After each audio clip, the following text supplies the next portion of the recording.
Buenas noches, hermanos. Gloria y honra a nuestro Dios, nuestro Creador, y que Dios bendiga a su iglesia siempre. Vamos a continuar con el estudio de Juan. Hemos visto el título, el autor divino, el escritor humano.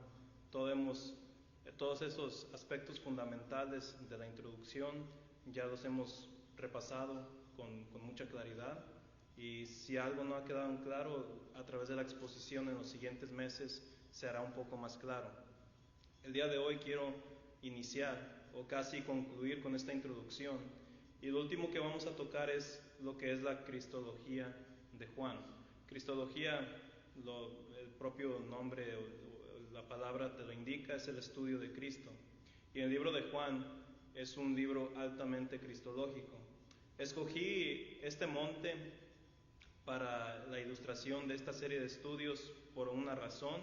Cuando entremos en el primer capítulo de Juan, verán por qué lo escogí, pero solo algo para que tengan en mente.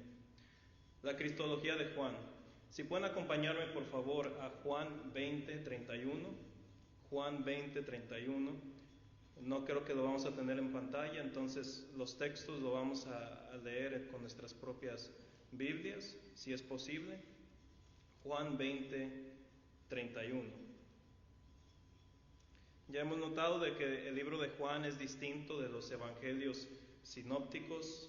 La palabra sinóptico es ver juntos, y Mateo, Marcos y Lucas comparten casi el mismo formato de su relato del evangelio, y Juan es distinto de ello. De hecho, es tan distinto que 90 al 94% es único en su contenido, como ya hemos hablado. Además, Juan difiere de ciertos aspectos de la vida y del ministerio de Cristo. Juan no habla sobre el bautismo ni el nacimiento de Cristo, no habla sobre la transfiguración y otros eventos más. Pero aún así hay mucho de qué podemos apreciar este libro, y Juan aquí confiesa que nos dice, ¿sabes qué? Yo no puedo decirles todo lo que hizo Cristo porque fue demasiado. Nuestro Señor Jesucristo en su ministerio obró mucho más de lo que podemos imaginar. Y ciertamente podemos ver en los libros del Nuevo Testamento que Cristo estaba constantemente activo. Si dormía 5 minutos, y no es hipérbole, ya era mucho. Encontraba trabajos para que estuviera solo porque la gente lo rodeaba siempre. Altamente activo. Y Juan nos dice que debido a tanto que sucedió en el ministerio de Cristo, tuvo que haber sido muy selectivo.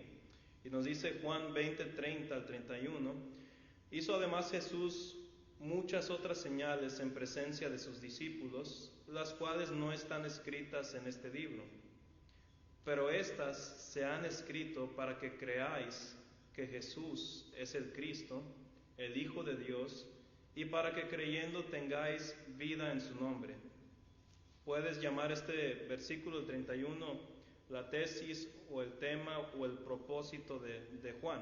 Es lo que quiere hacer, quiere lograr a persuadir a su lector, sea en el primer siglo hasta el día de hoy, porque recuerden fue divinamente inspirado, de que Jesús es verdaderamente el Cristo prometido del antiguo pacto y el Hijo de Dios. No alguien quien fue adoptado a ser el Mesías, o no alguien quien fue adoptado a ser el Hijo de Dios, sino auténticamente, distintamente, eternamente Hijo de nuestro Dios, de nuestro Padre Celestial. Y cuando sea el momento apropiado voy a tomar el tiempo para explicar un poco esta doctrina que es misteriosa y a la vez revelada para nosotros. Pero según los eruditos, hacen una observación muy buena aquí en el texto. Vuelvo a leer Juan 20:31. Pero estas se han escrito para que creáis que Jesús es el Cristo, el Hijo de Dios, y para que creyendo tengáis vida en su nombre. Según los expertos, los cuales yo no soy un experto en el griego, un día aprenderé si Dios me permite, pero hay dos maneras en cómo algunos expertos han traducido el texto. Uno es como lo tenemos en la Reina Valera que estoy leyendo en este momento. Se han escrito para que creáis que Jesús es el Cristo, el Hijo de Dios.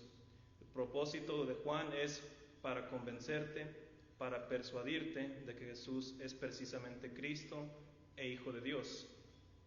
Otra interpretación, o otra traducción más bien, que expertos han acudido según la selección de sus manuscritos antiguos, porque recuerden, tenemos muchos, más de 5,000 en total del Nuevo Testamento. Del libro de Juan no estoy seguro, pero tenemos bastantes también. Otra traducción podría ser: pero estas se han escrito para que creáis que Jesús es el Cristo, el Hijo de Dios, y para que continúes creyendo y que tengáis vida en su nombre.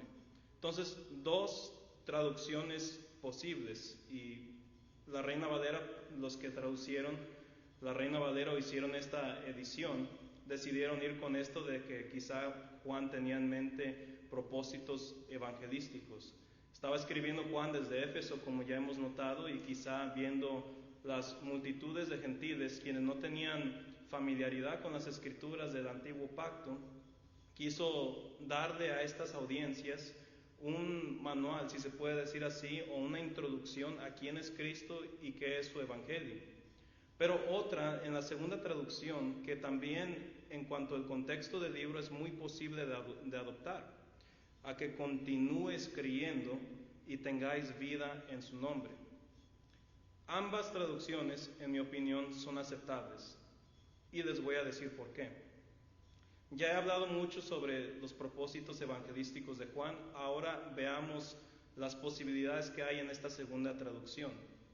Verán, hermanos, desde el inicio, desde que Cristo ascendió a la diestra de nuestro Padre Celestial, la iglesia ha sido atacada en todas las maneras posibles. La iglesia de Cristo siempre ha sido el grupo, si lo puedo decir así, el cristianismo en sí, en general, siempre ha sido altamente criticado, altamente juzgado. Las personas siempre han tenido un gran prejuicio en contra del cristianismo. Yo creo que todos tenemos conocidos quienes siempre tienen algo negativo que decir con el cristianismo. Estuviera mintiendo de si yo les digo que no conozco a personas en mi familia, en amistades, en la universidad o lo que sea, que no han criticado el cristianismo o el evangelio. Lo mismo sucedió desde el inicio, y aún se ve en el ministerio de Cristo. Siempre se ha criticado la doctrina cristiana. Pero especialmente cuando inició la iglesia, hubo una oposición muy fuerte en contra del evangelio de nuestro Señor Jesucristo. Inicialmente fue por parte de los judíos, específicamente del Sanedrín. Y usted lo puede leer desde Hechos 2 hasta el 10. Después de eso se calmaron relativamente las cosas, porque los judíos empezaron a tener conflicto con Roma, específicamente en el año 70, cuando el templo fue destruido. Después de eso, el cristianismo empezó a recibir ataques intelectuales. Empezó a haber un movimiento que se conoce hoy en día como el gnosticismo. Ahora, las raíces de este movimiento van en el gnosticismo, pero hoy en día se ve las hierbas de esas raíces en ciertas religiones, como con los mormones o con los testigos de Jehová, que el núcleo de las críticas o de la oposición que ha tenido en contra de la doctrina cristiana ha sido su perspectiva sobre Cristo. Verán, hermanos, siempre se ha visto. Un dato muy general que les puedo dar sobre la historia de la iglesia ha sido que los primeros 9 siglos del cristianismo, el tema de debate central ha sido la persona de Cristo Jesús. ¿Quién es Cristo? Específicamente los primeros 4 siglos, estoy hablando del tiempo de los apóstoles y más en el futuro, lo que varias personas empezaron a criticar o a dudar fue en la humanidad de nuestro Señor Jesucristo. Después del 4º siglo, lo que se empezó a criticar o juzgar o dudar fue la deidad de Cristo Jesús. Ahora, si lo vemos en el aspecto espiritual, es muy lógico por qué Satanás empezó a inculcar estas cosas. El Evangelio depende totalmente en Cristo Jesús, en la comprensión de quién es Él y qué hizo por nosotros. Si el diablo logra conseguir confundir a las personas a adoptar una perspectiva errónea, cristológicamente hablando, es por lógica que van a tener un entendimiento erróneo del Evangelio y por ende los efectos salvíficos que es al recibir esa palabra del Evangelio. Dirán muchas personas, la deidad de Cristo siempre es más importante y es un poco siempre más importante que la humanidad. Para nada. Nunca ha sido el caso. Ahora, si me acompañan Juan 5:18, Juan capítulo 5, versículo 18. Como dije, quizá en estas exposiciones que estoy dando en la introducción de Juan, no todo puede ser entendido y me disculpan por eso, por favor, pero con el tiempo van a ver a lo que me refiero. Ahora, en el tiempo de Cristo Jesús, estoy hablando de su ministerio, en Juan 5:18, como dije, los judíos eran quienes más directamente se oponían a Cristo. En este caso, ellos estaban fuertemente en contra de la deidad de Jesús. Fíjense el comentario del apóstol Juan, dice: por esto los judíos aún más procuraban matarlo, porque no solo quebrantaba el día de reposo, sino que también decía que Dios era su propio Padre, haciéndose igual a Dios. En el Antiguo Testamento había los seres humanos quienes eran referidos como hijos de Dios, había reyes de Israel que se referían como hijos de Dios, y por supuesto los ángeles en el libro de Job se refieren como hijos de Dios. Entonces, ¿por qué los judíos se ofendían tanto con Jesús cuando Él hacía la misma referencia hacia Él? Porque ellos entendieron que Cristo lo utilizó de una manera distinta, que estaba declarando indirectamente su deidad. Y hubo un gran problema para ellos en contra de eso. Ahora, realmente, si lo tomamos una perspectiva más relajada, lo que el Sanedrín estaba haciendo era correcto en una cierta perspectiva. Ellos tenían la tarea de cuidar al pueblo judío, de no caer en el error doctrinal, de no apartarse de la fe judía en ese entonces. Ellos eran, si puede decirlo así, los guardias del judaísmo. Ellos tenían la responsabilidad de, si oían de un maestro quien estaba enseñando cosas extrañas, ajenas de la ortodoxia judía, entonces ellos tenían que interceder y corregir no solamente a tal maestro, sino al pueblo judío también. Y esto es lo que hicieron con Jesús. Pero el problema de ellos era que hacían a un lado las enseñanzas de Cristo, hacían a un lado el cumplimiento de profecías, hacían a un lado los eventos milagrosos, las obras de Jesús, y entonces fue una incredulidad que realmente fue terca.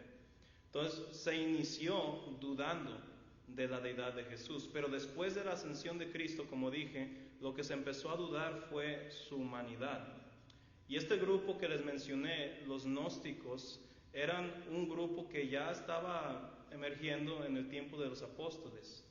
Cualquiera quien se entrega a los estudios bíblicos, aún en aspectos de introducción, cuando lee las cartas paulinas, cuando ven las cartas de Juan, verán que ellos están directamente lidiando en contra de estas enseñanzas de aquellos gnósticos que decían Jesús no fue totalmente humano, porque eso sería pues ilógico según para ellos.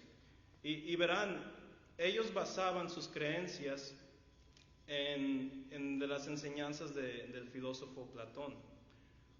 Una de las muchas cosas que este filósofo enseñó fue de que la verdadera riqueza del ser humano era su espíritu, que era lo interior del ser humano, que no era lo exterior.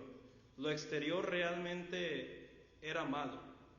Lo exterior realmente era un cautiverio, una prisión. Entonces, este grupo de personas empezaron a aplicar eso erróneamente lo estaban inyectando en lo poquito que habían recibido de la doctrina cristiana y empezaron a formular su propia teología errónea. Es donde las personas tienen que tener cuidado con la teología, porque a veces inyectan cosas y el producto no tiene nada que ver con lo que la Biblia enseña. Ellos entonces empezaron a razonar: nosotros lo valioso de nosotros son nuestras almas, son nuestros espíritus, y por lo tanto, si Cristo verdaderamente tuvo un cuerpo, eso es ilógico, porque si Cristo es el Logos, no pudo haber tenido un cuerpo. Cristo tuvo que haber simplemente aparecido, o como ellos le referían, un docetismo, que Él simplemente tenía apariencia de un ser humano, pero realmente no tenía una completa naturaleza humana. Para aquellos que no tienen familiaridad con las Escrituras dirían: no tiene nada malo en afirmar eso. Pero lo malo es que el Evangelio depende totalmente en la muerte literal de Cristo Jesús. De que si Cristo realmente no se convirtió en un hombre para nosotros y que realmente no vivió y murió por nosotros, entonces ¿qué esperanza tenemos para la remisión de nuestros pecados? Ahora, agregándole otros elementos al gnosticismo, el gnosticismo viene de una palabra griega que se llama, que se pronuncia gnosis, que significa conocimiento. Y ellos, los peligros de inyectar filosofía o teología errónea, ellos pensaban que la única manera para que sus almas o sus espíritus podían ser librados de este cuerpo maligno era a través del conocimiento. Y ellos decían: a través de un conocimiento secreto. Entonces, cuando veían pasajes como cuando Jesús hablaba en privado con sus discípulos, decían: eso es lo que buscamos, un conocimiento secreto que nos va a liberar del mundo material, de este cuerpo material que solamente es pura maldad, que está destinado a la muerte y que nada de lo que es físico es bueno. Que el verdadero Dios realmente no pudo haber creado un mundo material. Y esto, no sé si a usted le suena convincente, o si no fuera cristiano, si se ponen en ese lugar, hubieran aceptado eso, pero si lo consideran convincente o no, hermanos, esto explotó en el segundo siglo. Esto había engañado a tantas personas como no tienen idea.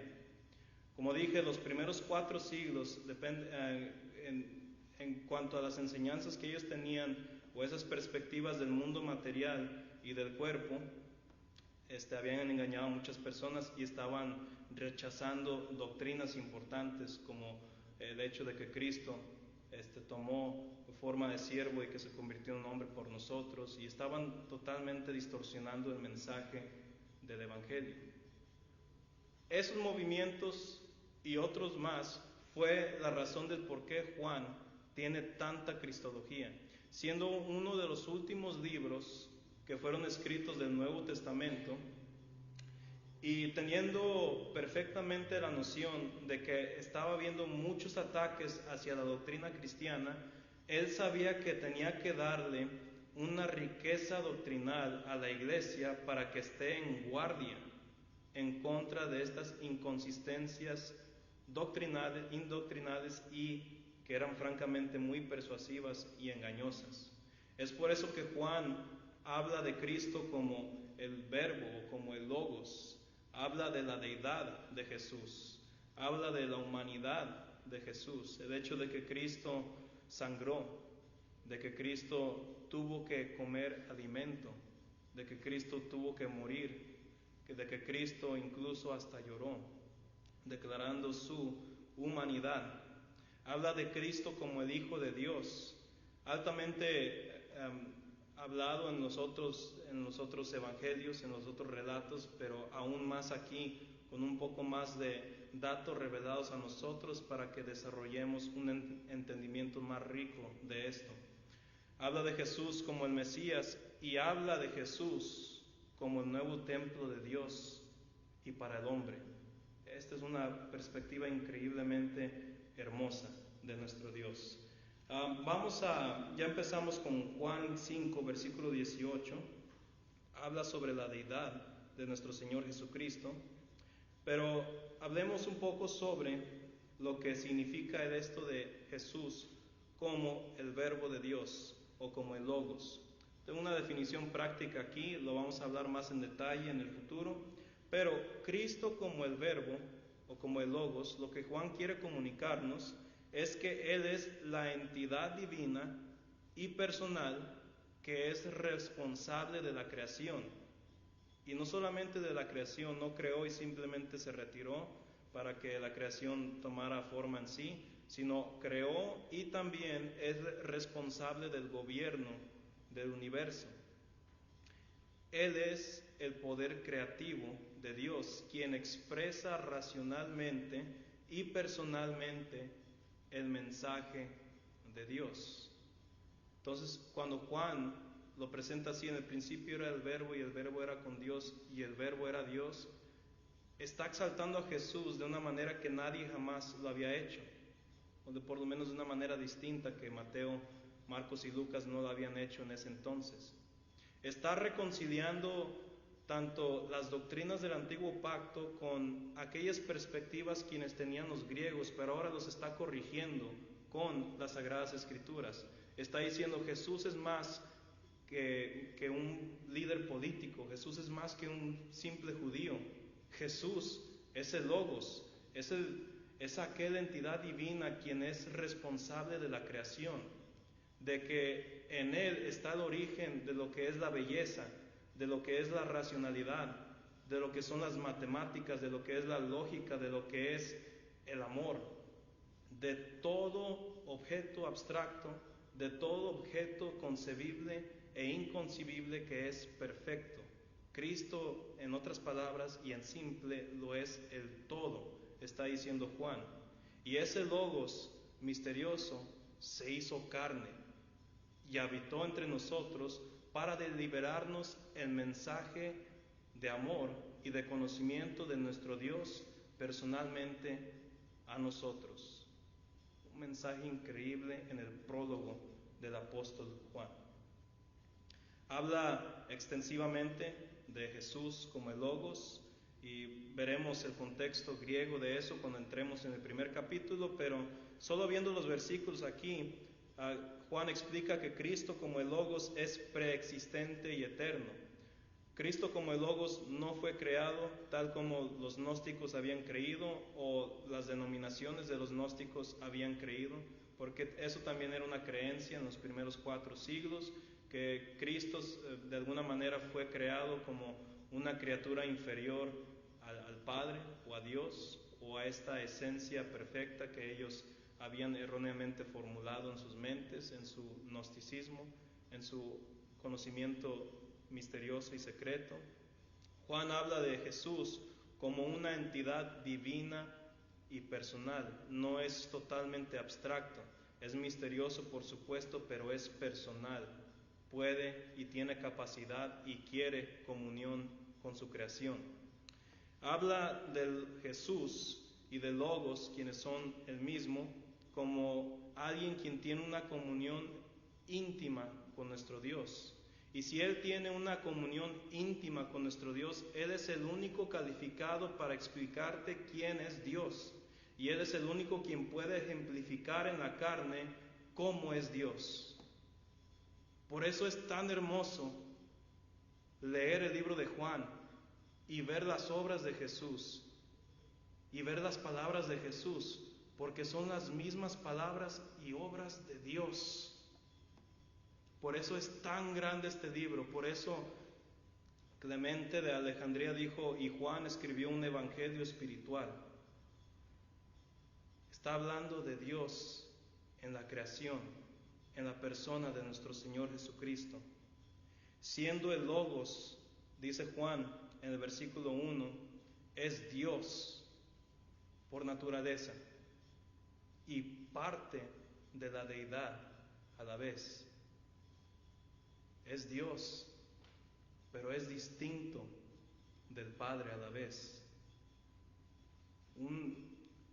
Una doctrina enormemente misteriosa que ha sido revelada para nosotros en el Evangelio. Cristo es el Logos, Es Dios, pero distinto al Padre. Hoy, hermanos, cuando entremos en esos aspectos del Evangelio, solo me emociona el saber si Dios nos da la dicha de poder explorar todo eso.